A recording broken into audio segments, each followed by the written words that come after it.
પ્રભુ નીલકંઠ વર્ણી વન વિચરણ કરતા, અનેક તીર્થોને પાવન કરતા કરતા અને મુમુક્ષોને દિવ્ય દર્શન આપતા થકા ચંદ્રભાગા નદીના સામા કિનારે પંઢરપુર ગામે પધાર્યા હતા. ગામમાં પૂર્વે એક ધનિક શેઠે નદીના કાંઠા ઉપર મહાદેવજીનું મંદિર બંધાવેલું હતું. પોતે વધેલા પૈસાનો મોટો ચરુ ભરીને મંદિરના ગર્ભગૃહમાં દાટીને એમાં જ વાસના થકો મૃત્યુ પામેલ હોય મોટો સર્પ થઈ ત્યાં જ રહેતો હતો. વણિક સર્પયોની પામીને શિવલિંગ ઉપર વીંટળાઈને કાયમ બેસતો થકો દાટેલા ચરુ સામે જ નજર રાખીને બેઠો રહેતો હતો. ગામમાંથી કોઈ મંદિરે પૂજા દર્શન કરવા જઈ શકતું ન હતું. ગામનો બ્રાહ્મણનો એક છોકરો રોજ દૂધનો કટોરો ભરીને મંદિરે જાય ને એ કટોરો આઘો મેલે ત્યારે એ સર્પ દૂધ પીવા આઘો જાય એ સમયમાં શિવજીનું પૂજન કરતો હતો.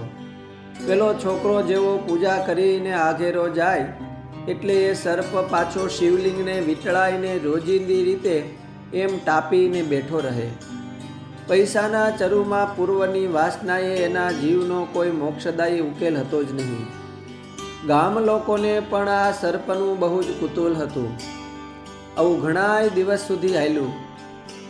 એક દિવસ છોકરો અંધારે પૂજા કરવા ગયો તે મંદિરના બારણામાં સર્પ કચરાયો તે છોકરાને કરડ્યો. સવાર થતાં તો છોકરો મરી ગયો. એના સૌ સગા સંબંધી અને ગામ લોકો તુરત આવ્યા ને આમ તેમ સર્પને ગોતવા લાગ્યા પણ ક્યાંય જડ્યો નહીં. સાપનું ઝેર ઉતારવા સારું પ્રયત્નો કર્યા પણ ઝેર ઉતર્યું નહીં. સાપનું ઝેર ઉતારવા વાળાઓ મંત્ર બોલ્યા એટલે સાપને તુરત જ વાચા ફૂટતા બોલ્યો કે નદીના સામા કાંઠે ભગવાન આવ્યા છે, ત્યાં મને લઈ જાઓ ને મને એમના દર્શન કરાવો તો જ હું મારું ઝેર ઉતારું, અથવા તમારામાંથી કોઈ જઈને એમને અહીં બોલાવી લાવો. આમ સર્પ યોનિમાં રહેલા જીવાત્માની અરજ સુણીને કોઈ દોડતા સામા કાંઠે જઈને નીલકંઠ વર્ણીને પ્રાર્થના કરી કે પ્રભુ તમે પધારો તો એક બ્રાહ્મણનો જીવ બચશે ને બેવિશાળ કરેલ હોય એક દીકરીનો રંદાપો મટશે.